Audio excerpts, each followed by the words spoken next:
Marc Powell of Email Logic, who's going to discuss email, who works on email and productivity training, and he's going to lead an audience discussion via this wonderful Zoom platform that we're using. Marc? Thank you, Jonathan.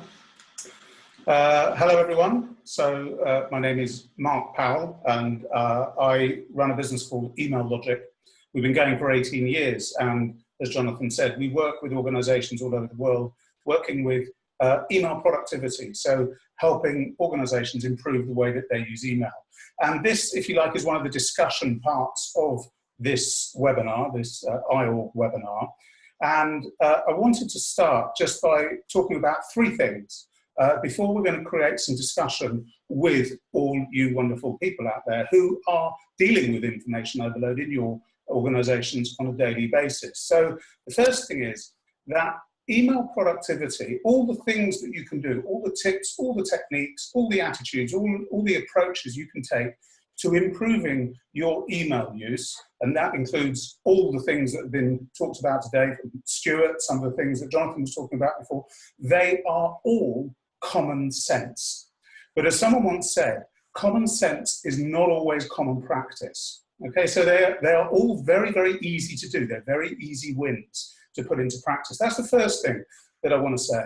The second thing that I want to say, just to underpin this discussion we are all going to have, is I want to make a distinction between the things that you can do that will improve your own personal productivity. So, as Stuart said, turning off your alerts, and that's your audible alerts and visual alerts as well. Things like that will improve your own personal productivity. But then when you work in a large organization environment, even in a small organization environment, there are lots of things that you can do, tips, techniques, attitudes, approaches that will have a positive impact on other people's productivity. So we need to acknowledge that when we use email, we've got a weapon. It's a time-eating, stress-creating, reaction-eliciting weapon. We can spend a little bit of time on email. We can take up a lot of other people's time. So what are things that you can do that are going to have a positive impact on other people's productivity? Now, the third thing that I want to say, just before we start this discussion, and I'd like, Jackie, if you could bring up my slide now. The third thing I want to say is that there is a cost to email. People think that email is free. It is absolutely not free. It costs a fortune.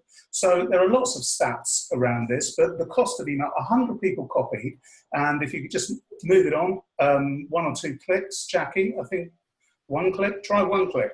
There we go. If we go back 1, sorry about this. Here we go. So 100 people copied to an email will take up approximately 8 hours of organizational time. Email is not free. That's 1 working day. Yeah, and it's probably going to take up more time if you count the reply to alls and the reply to alls and the reply to alls. So I want to just give you some tips around copying, and then we're going to move to a discussion piece. So the first thing is, if we could go to the next slide, how can we reduce the number of CCs? As someone said, just send less. You know, it's a maths thing. You send fewer emails, you get fewer responses. Just send less. Use other ways of communicating. The next point is I default to not replying to all, to anything I'm copied in on. That's the first thing I do. I don't reply to all unless I can really justify it. If I can justify it, I'll do it. But consequently, 9 out of 10 emails I'm copied in on, I don't do reply to all to. Third thing, next slide, ask people to stop sending unnecessary emails if they send you. This is internal traffic. If people are copying you in internally, ask them politely, courteously. It's a polite business request. Please, could you stop sending me this type of information? It's of no value to me. Do it politely. No one's doing anything wrong. It's just the way the culture's grown up. The next thing is, Jackie, thank you. Agree. Talk about email use. You know, email is the main way that we communicate, but we never communicate about the main way we communicate. You know, we shouldn't be trying to get better at email use. We should be brilliant at email use because it's the main way we're communicating. It's the oil that oils the wheels of our organization. And the last thing, just before going to the chat, oh, no, that was it. So what I'd like to do now, can everyone, if you go to the bottom of your screen, hover your mouse over the middle of your screen, and you can bring up your chat pane if you haven't got it already. What are other things that you can personally do or are doing to reduce your email traffic. Anything that hasn't been mentioned today so far, just type it in, because this is like sharing with everyone else. Everyone can pick up some tips here. We can all learn something. And you can have a look at your chat pane, see what other people are typing in. So if everyone can type something in now, I know this hasn't been a terribly interactive session, but let's make it interactive now. What are things that you can do? Use instant messaging, yeah, shared spaces, forums, wikis, yeah. Set an email policy, absolutely. You know, the thing is, we use email alone, whilst it's the main way we're communicating with everyone else, but that means we very rarely get feedback from other people about what's working, what's not working. So we need to create a culture of giving feedback. Email-free Fridays, yeah, it won't solve the problem, but it certainly will bring focus to the problem. Don't send the story of your life. I like that one. Okay, work at odd times, like early in the morning or late at night. Yeah, but make sure that your colleagues are happy to receive emails. Otherwise, save them to drafts out of hours. You know, there's a work-life balance issue there.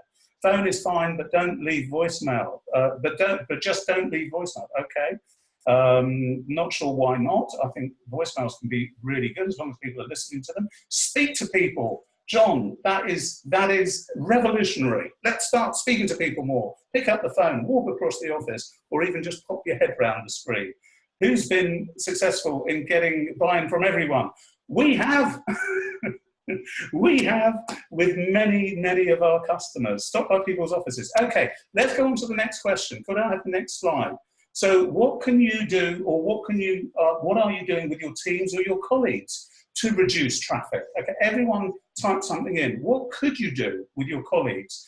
Talk about it with your colleagues. I did some work with a sales team, and they agreed. It took them about 5 minutes to agree not to send these particular copies around the whole team. And they worked out in those 5 minutes, they were going to save 2 days of sales team time every month by just not copying people in on these particular emails. So what can you do? What's a workspace? Yep. I like Janice's 3x3 card idea. Okay. Weekly meetings to discuss issues that are not urgent.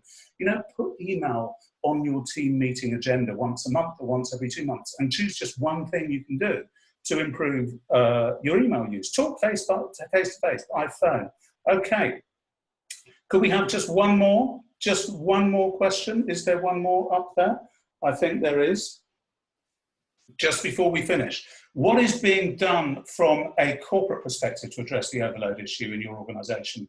Just the last one. What is being done from a corporate perspective to address the overload situation that's working? Just type in quickly. This is going to be really valuable for other people to see. What is being done? We can attend this webinar. Yeah, great, Daniel. And there's going to be a recording of this webinar, so you can share it with other people. No emails on weekends. Yeah, there are organizations in Europe, they switch the servers off as soon as you leave the building, or they switch off your account as soon as you leave the building. Embracing all productivity tools. Again, overload. Okay, more online education, which can be taken at any time. Yeah, very good.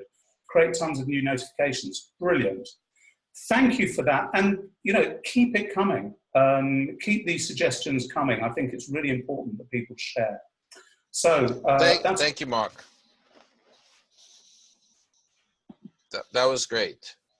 Thank you so very much. But just keep in mind, when you switch off email, what happens after Email Free Thursday, you get Email Tsunami Friday.